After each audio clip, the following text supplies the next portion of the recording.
Go ahead. Okay. Well, good morning. Good morning. Let's see. Is it we said 1:15, we said 1 o'clock, 1:15, so we're gonna give it one more minute. But good afternoon in the USA and good evening in Kenya. This is Yes. Dr. Gail Townes, and I'm here with Ms. Violet Mbiti, and we are excited to see you today, this evening, in this century. Right? We're going to give just a couple more minutes to give people a few minutes to just tap in, and then we're going to get started because we have an exciting interview today. I'm excited about it. Are you excited, Ms. BT? I am excited. We're going to give it just a couple more minutes. I'm going to see if I can share it on my page. Let me see if I can do that Okay. while we give people just a moment.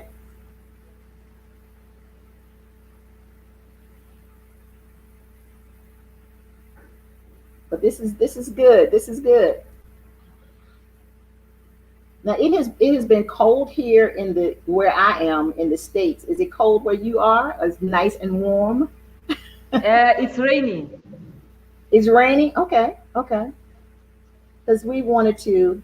I told my family I wanted to move someplace warm, so it sounds like it would be good. There we go. I found it.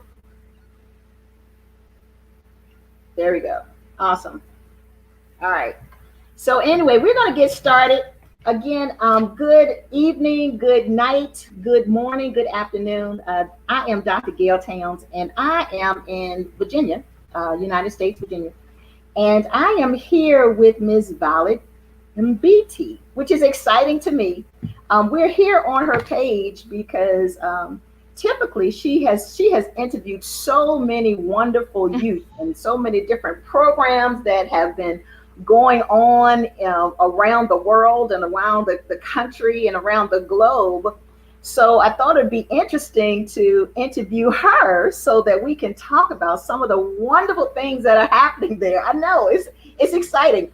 It's it's also exciting when you turn the tables on someone, right? Is they've been doing it, so now is turn the tables and let's talk about some of the great things that are happening in your neck of the woods. So, Miss BT, I'm going to be quiet and I'm going to say, please introduce yourself to the viewers and just tell them, what you do. How did you start and why did you start your organization? And we'll go there.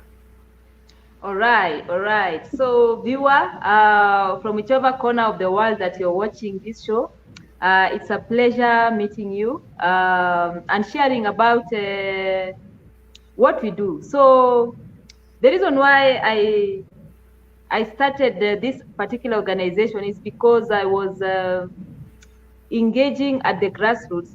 Grassroots means that engaging with the youth and adolescents where they stay, where they live, getting to talk to them about the different issues that they are going through and them giving me their response. And then now seeking out a solution of how can we solve this particular issue. So I started off, prior to starting this organization, I started off as a blog, Youth County Projects Kenya. And the reason why I started is because I saw the water issue in my rural home of Machakos County. And I decided, let me, instead of seeing people walk for like 24 kilometers to go and get water, it will be easier if we have a dam in place, all right? So went and talked to the county government. The community gave out their land, and it was the dam was constructed by the county government of Machakos. And then I also saw the issue of women not having breathing problems because of the cook stoves that they use with regard to cooking, because they were using the three-legged stove. Right. Can I stop you for Yes. 1 minute? Because I think it's a great project, the dam. So I don't want us to gloss over it because that is a fantastic project. So the project again, let's say that was a dam and that was in Machakos, you said? And you said what you saw was people walking what? You said blocks, miles to get water. Kilometers. Can you talk about that a little bit more, and then we'll go on to the next project? Yeah, you see, like Machakos County is in a semi-arid area. So being semi-arid, that means that water is not available everywhere. All right. So people have to walk like even 1 hour to go and get water now in the rural areas. So I used to live in the city, and so when I go to my rural home, I'm just seeing, hey, these are issues that we're not experiencing in the city. So there's need to solve this particular problem back at home. So that is how now I just decided that it will be good to just do something that is going to help the community, and that is how now the dam project came to be, and it is now it's now complete, and yeah, and even right now during the rainy season now, at least now the water is being saved, is being stored, and people from all over that location are fetching water there. So it is a good initiative, and some have even started agribusiness around the dam. So is there we're going to put a link to your page here, so that way people can actually see pictures of the dam, because that was how many years did it take for that project to happen? How many years was that? all right. I initiated the process started in 2014 when the devolution system started here in Kenya, but because of political issues, politics came into place. People fighting that particular project. So the dam was completed in 2018 when there was change of power. So 2018 it was when now it was completed. Very good. And so the dam now services about how many people and how many families? Like we can just say like maybe 20,000 households. Very good. Very good. Yeah. And a household usually has about how many people? Like 3, 4, or even 5. Yeah. Very good. Very good. So this dam now then services about 20,000 families. So then we talk about that. I mean, that, you multiply that, we're talking about probably about 100,000 people. And so people then... No, not 100,000. 100,000 is too much. Well, if you say 20,000 families, and how many people in a family? No, I said households. I said households. So yes, I said households. How many people do you think are in a household? Yeah, around 5. About 5. So if you're talking 5, 2 to 5. 2 to 5. 2 to 5, yeah. Okay, because of family planning. All right, so under 100,000. Okay. All right. Because when you multiply 20,000 times 4 people times 5 people, you're at 100,000. So when you talk about other, I didn't think it was that much. Yeah, it is a lot. It's a lot. Yeah. When you talk about households, it's a lot. Yeah, it's a lot. I want you to talk about it more, because I also, like, when people are doing things or are active in the community, I wonder if we realize the impact that you have. So I'm here to tell you the impact that you have, because when you talk about 20,000 families, that is a lot of people.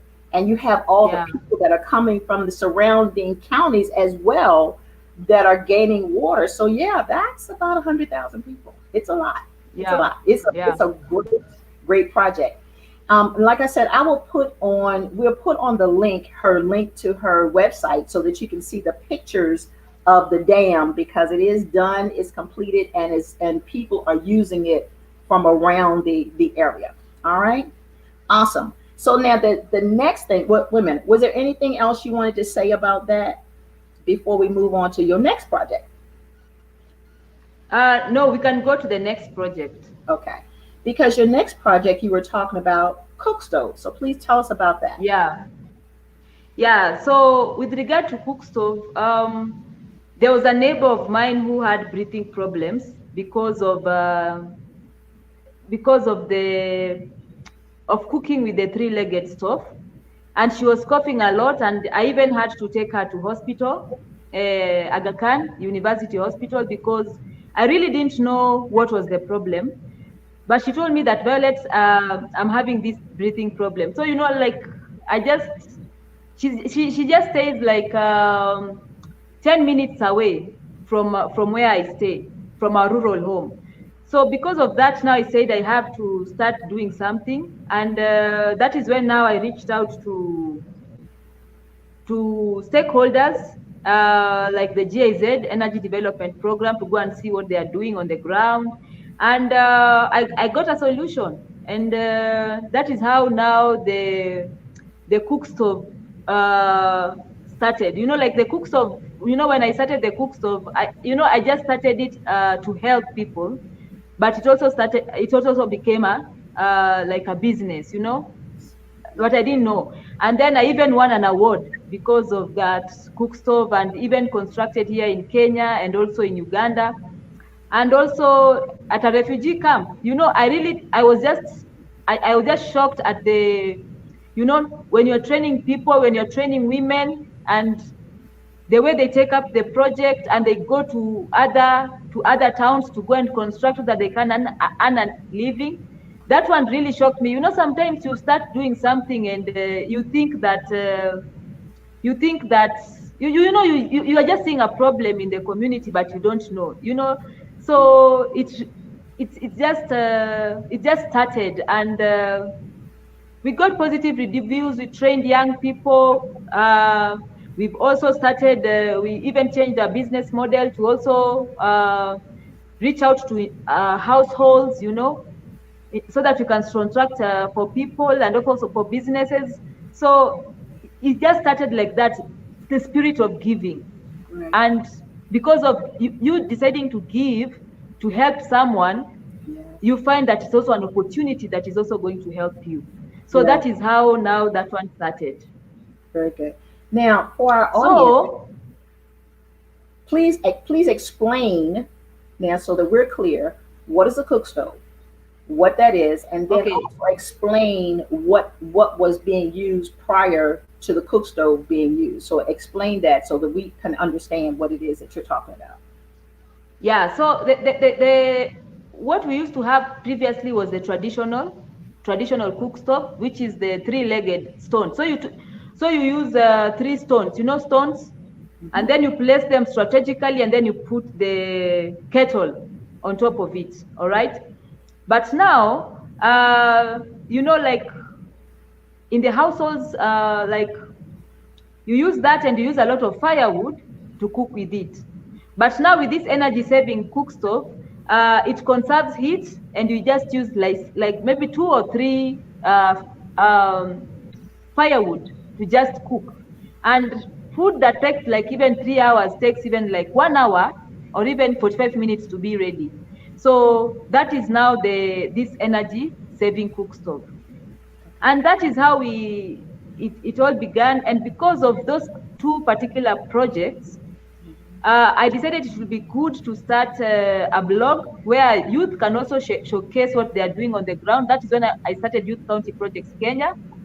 And when I started the Youth County Projects Kenya, opportunities even started coming my way, because I wanted other youth to also showcase the projects that they are doing, so that it doesn't seem like I'm the only one who is doing. I just wanted to give them a platform to also showcase what they are doing. And because of doing so, I was taken up by the Political Leadership and Governance Program, PLGP, and they trained me even on my speaking skills, on even how to engage wisely. All right, because they saw, because of what I'm doing, that I can be a politician one day.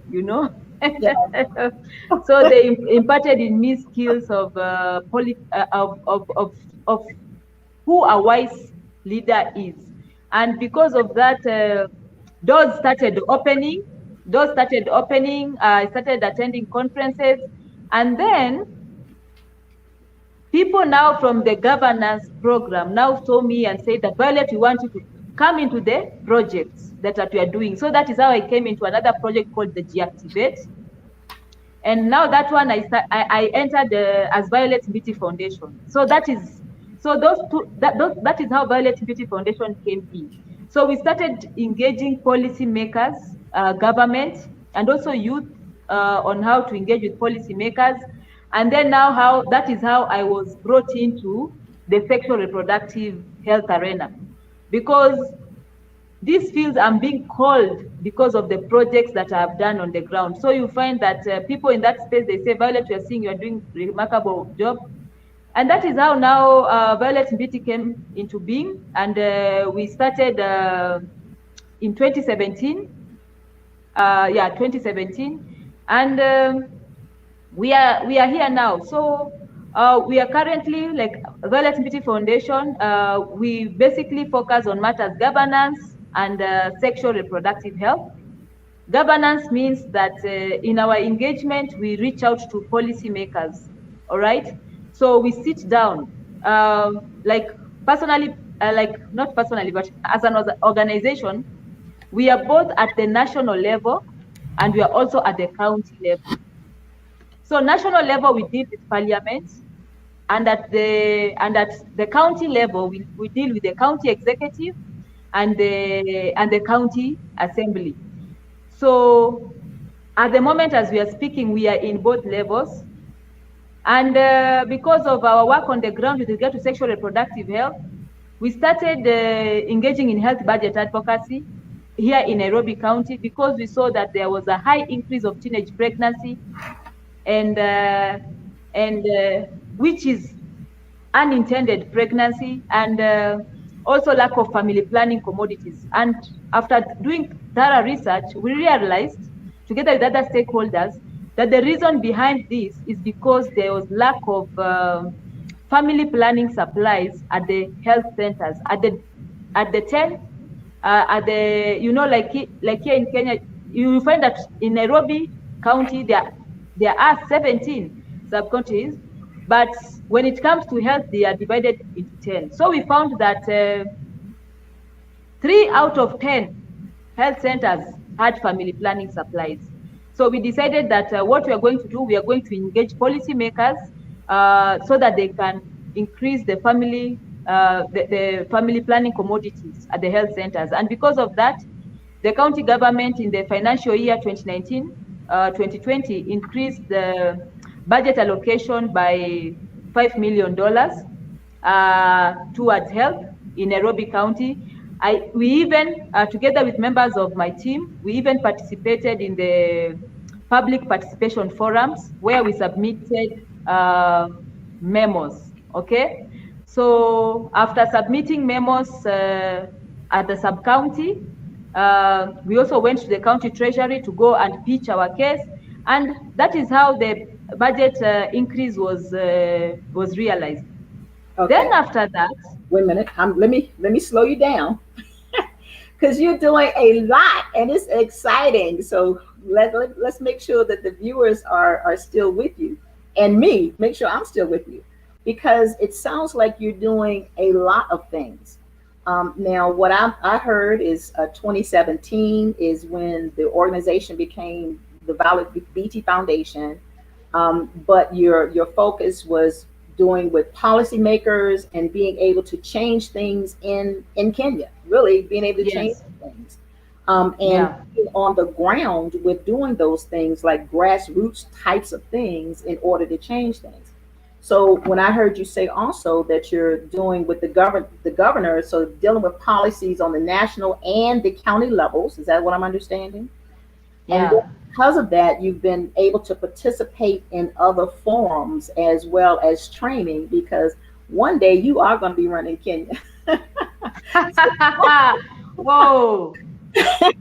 So amen. That kind of training.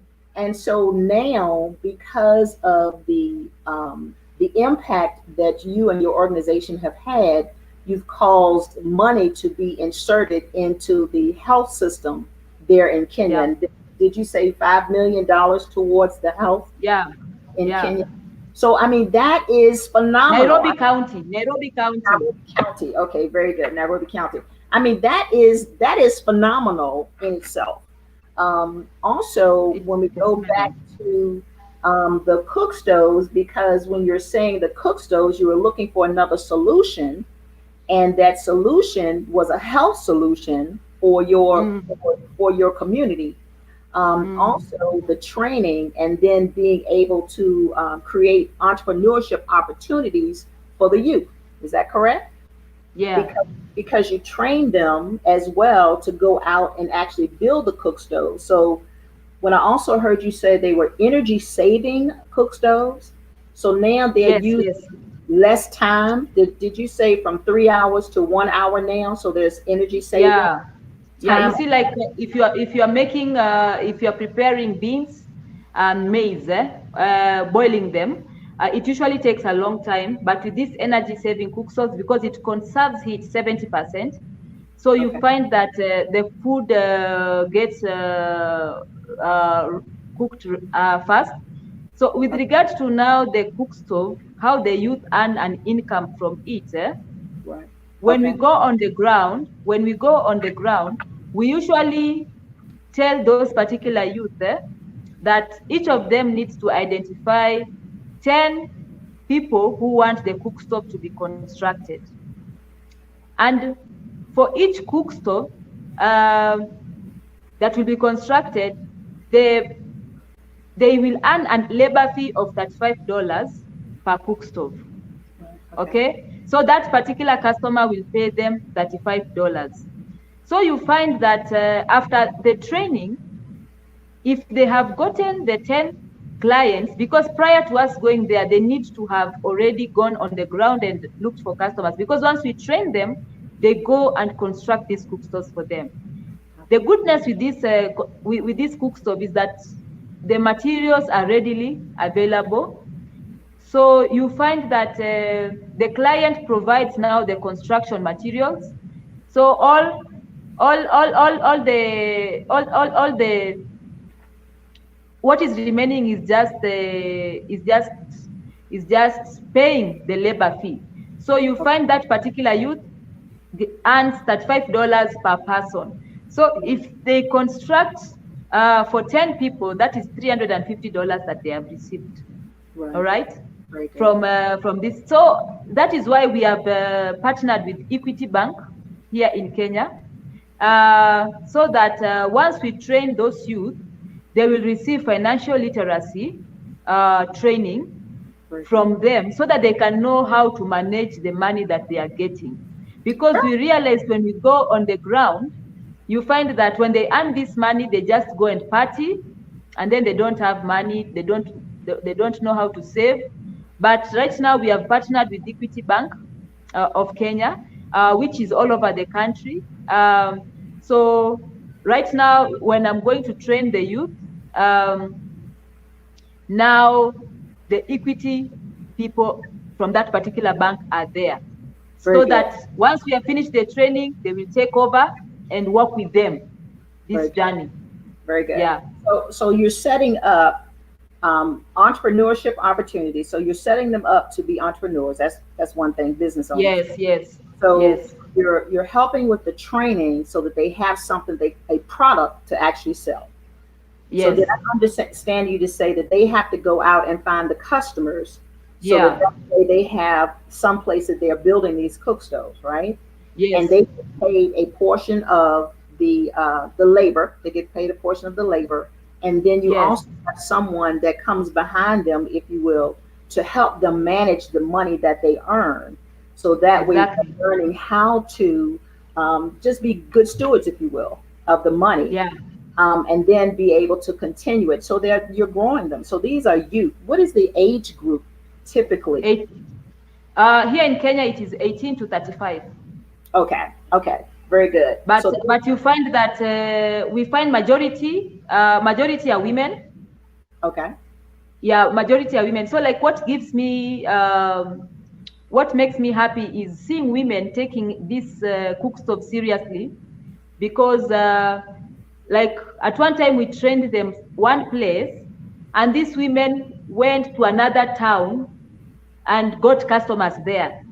okay, So the people from that town who are already trained, they were feeling bad that these people are coming from Wamunyu to go and construct in their town. So they were saying, Violet, people are taking business from us. But you know, it is business. what we did, we just empowered them with skills. So these women are working hard, they are utilizing these skills, and they are earning money even to pay school fees for their children. So that is the satisfaction that I get, seeing that you've given, you've seen a gap in the community and you have decided to help. So sometimes, I just feel good. I feel good when I see someone has been helped because of an initiative that we started. Yeah. That's good. And I think you should feel good. When I think about just going back over just some of the things that you talked about, I mean, you're doing a lot. There's a lot that is happening there that is positive. I mean, and going through the political system to actually invoke change is phenomenal. Doing policy. Yes, doing the dam, that is phenomenal. And yes, that's about 100,000 people. Okay, that's phenomenal. And then also doing the cook stoves, that's phenomenal. And then as well as being able to help to interject money into a system in order to help with the health challenges that are there. I think that's phenomenal. You're doing a lot, ma'am. And I think that when people are doing the work like you, is you don't think about how much work you're doing. And that was one of the reasons I wanted to be sure that we talked about all that is happening there. Okay. So because it's phenomenal. So what we're going to do is we're going to end, but what I wanted us to end with is kind of tell us, why should people support your organization? And then also we're going to put your link on my page as well as your page so people can contact you as well as look at the projects. And audience, I invite you to go to her page and look at these projects because the dam project is phenomenal. It took years, but that's sometimes what it takes to get something done, as well as getting money into the system for the health of the youth there, as well as getting training for being in the political arena, and then also doing the entrepreneurship training, because when it's all said and done, we want people to be able to be self-sustained. So part of that is getting the knowledge and the information and an opportunity to be able to do that. So tell me, what final thoughts would you have, Ms. BT? And we're going to put your information in, like I said, but you can also say that if you like, what information that is. There you go. Let me see. Here's a question right here. It says, this is from Ms. Valerie Carter. She says, I think she mentioned something about the government changing. First question, is she getting help from the government and or with an organization that can donate towards the cause? There's a question for you. Yeah. So to answer her question, like with regard now to the dam, it is the government which funded it fully, all right? But now with regard now to availing family planning commodities, we had now to engage, to talk one-on-one with the policymakers, sit down with them, convince them why they should allocate money towards this cause, all right? So we got to learn more about health budget advocacy, and we used those skills to reach out to policymakers. So now when you go with the evidence to the government and you tell them that this is the problem on the ground, and you mobilize even people, even during the meeting, that they are sitting at different corners of that particular hall, and all of them are speaking with one voice, you find that it is hard. So that is how it happened with this particular one. When the county government allocated $5 million, it is because we set ourselves strategically, and all of us were different stakeholders, and all of us were raising the same issue. The other thing is, right now with regard to counties, we are in Nairobi County and we are in Machakos County. And in Machakos County and Nairobi County, we engage with the policymakers, the ones even who allocate funds. So it's just a matter of speaking to them, sharing them the concerns, and even submitting bills in parliament if it's going to enact that. And what they do now is look at what our proposals we've done. So sometimes they reject some of the proposals we make when you submit a memo. Sometimes they accept. So yeah, so that is how the government works. And then like the government has scarce resources. So getting the government to give you like funds per se is unless they had already allocated it in the county integrated development plan. You see, like when we went to a county called Itataveta County, the government, when we presented our proposal there, they already had that money in the account. So they said, we are going to train our youth using this money that we have. So if you take to them and it is not in their budget, they will not give you the money. That is why we usually go through the county integrated development plan so that we can get to know what are the plans for the county government for the next 5 years. So when we look at that particular plan that they had set, it is a policy document for 5 years, and we see that the things that we want is written there, then that means that money is there. All right, and that is how now we usually go pursue it. But you see, like right now, you can't say that you want to pursue the dam project right now because the government is saying that they've already done it before, so they can't do it again. Yeah, so we just have to look at that particular. It is a plan of the county government, and also the national government has its own plan. So we just look at where they have allocated money, and then now we start engaging them to release that money. So that is how I'm asking her. I'm answering the question that she's saying. Okay. Is she getting help from the government? Yes. Okay. All right. So let me add to that. So the Violet Mbiti Foundation specifically does not get aid from the government. What they do is they go to the government, is what she's saying, and actually find where money has been allocated and helping to direct money into projects that they see that are needed because they're on the ground. The other thing is her organization, donors can donate to her organization. And so we, the people, would be the ones who would be donating to her organization. And so we'll leave that, her website up there, and then you can contact her and or I about donations specifically for her organization. What they do also is the training that they do for the cook stoves is, as those projects are done, they do get a portion of that money that helps to fund the organization. So what we're looking at is several ways of funding. That is through personal donations, that is other organizations, that is doing projects, because the entrepreneurship piece is supposed to also help with income for the Violet Mbiti Foundation itself. But the government specifically does not give money to their organization. They are grassroots, they do the work, they get paid based on the work they do, as well as donations from individuals like you and I. All right.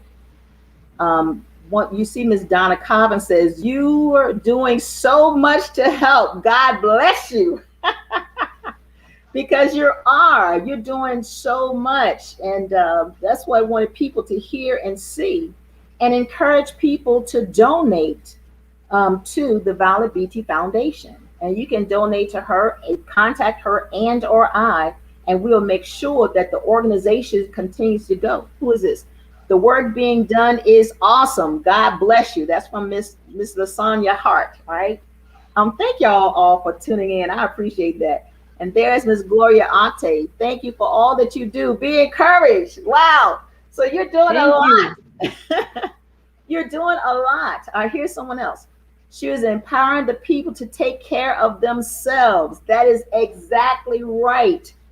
Let's see. This is so amazing. There's Miss Tanya Horn. Thank y'all. I appreciate all y'all who tuned in. Yes, that is awesome. Here we go.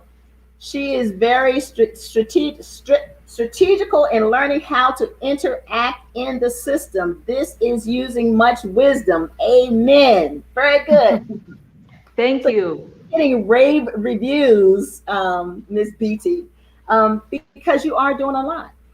We will do this again, I'm sure, because there's so many projects that you have that I don't know that we can put them all on one broadcast, but we'll do it again. And like I said again, we'll put her information on my page. We'll put it on her page. You can contact her directly through her website, right? Through your website, is that right, Ms. BT? Yeah, Yeah. yeah. Okay. And then you can also contact me as well. But we'll be sure that we keep this organization moving. They're doing the work. And so I always think of when someone is doing the work, help support them while they're doing the work because they're doing the work. Okay. Let's see, who is this? God is ordering her step. Praise God for you. Yes. Amen. Yeah, by Yes. the way, I can say that it is true because I put God first in everything that I do. Some of the things that I have started, I can't say that it just happened. You see, like because of engaging in these matters of adolescent and youth sexual reproductive health, dealing with policymakers and also the youth. I just wanted something unique that is not being done that is going to address the issue that adolescents are facing. And that is now how I started the innovative adolescent youth SRHR platform. Because I even asked God, I told God, God, I just want to be unique. I need something, And then, when you ask for something, you just have to be open-minded that whatever you're asking for, you're going to get it. So when I started the platform, I started it in October 2019. In November, because of starting the platform as well as what we are doing with the Violet Mbiti Foundation, we got invited to attend the ICPD, the International Conference on Population and Development, ICPD 25, that was taking place in Nairobi, Kenya. So it was bringing people from all over the world to come there. And then and then the following month, I was also invited to attend the Adolescent Youth SRHR platform that was taking place in the coastal city of Kwale. And while I was in Diani, even the chair, the director of World Health Organization was the chief guest of honor. He's called Dr. Chandra Muli.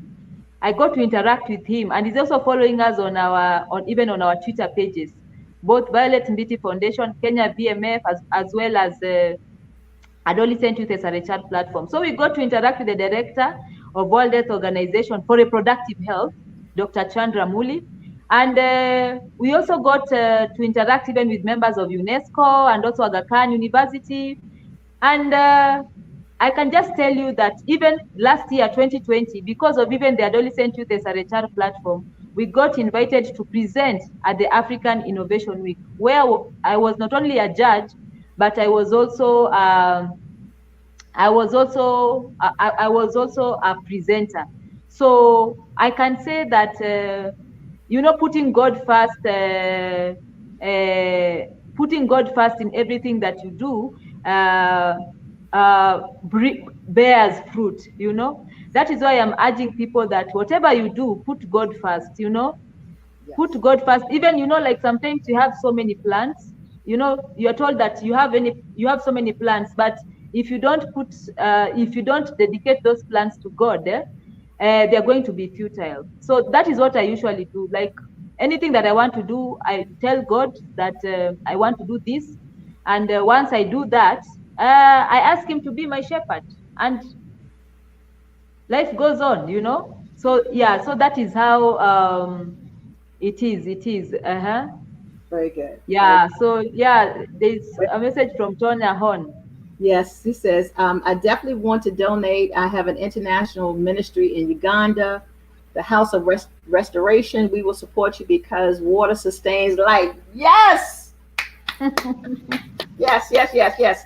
Living Waters, Tanya Horn, Living Water. Yes. So if you all would do that, and like I said, we're going to leave her information so that you can have it to be able to go to her website and just look at some of the projects that she's talked about, because she has the pictures of them. She has the pictures of when they were a part of these different conferences. Also when they are giving back to the community, some of the groundwork. actually out there with some of the PPE equipment, and then also some of the hygiene equipment. And so it also has a picture of the dam there. It also has pictures of the cook stoves. So all of these things you can see on her website. You going to have some of them on my page too. I was looking at my other um, line here. I think I'm gonna put some on my page as well, so you have some place to go for reference, and that way we can support someone like this and keep them encouraged, because they're also dealing with the unemployment rate. So is it, now make sure I'm clear, the unemployment rate is for the youth, is it 60%? Tell me, what is that number for the Well, youth? it was 40%, but right now, because of now the general one was 40%, because at that time 16 million youth were unemployed. Okay. But right now, because of COVID, the percentage has gone higher. All Okay. right, Okay. because of COVID. So now the unemployment rate is so high. The government has scarce resources. Companies are laying off people. Sure. So what is required now is ingenuity to see how we can solve this problem. And like when I started this initiative, like I can't say that when I started I expected myself then to get here. You know, it's like you're just starting something, you're seeing a solution, you want to help the community, Yeah. but you find that when you decide to help, Yeah. it's like even doors open for you as well. Yes. So like when I decided to help the community, I wasn't expecting anything in return, Yeah. but I am seeing that because of helping, even other people are helping me as well, opening doors. Like so far I've been to several countries Yeah. because of these particular projects, to go and present Yes. on what we have done. Even I was in Europe, I Yeah. was in Macedonia, near Greece, to Yes. go where I'd been invited as a trainer of trainers to go and share about the cook stove. I Yes. was in Uganda to attend the international conference, not Uganda, Rwanda, to attend the international conference on family planning. Yes. I also went back again to Rwanda to go and showcase about what we are doing. I was in South Africa, Botswana, Zimbabwe, to Yes. just go and showcase our work with regard to governance, policy levels. So Yes. you find that because of, people, I've realized that when you decide to help, there are people who see something beyond yourself.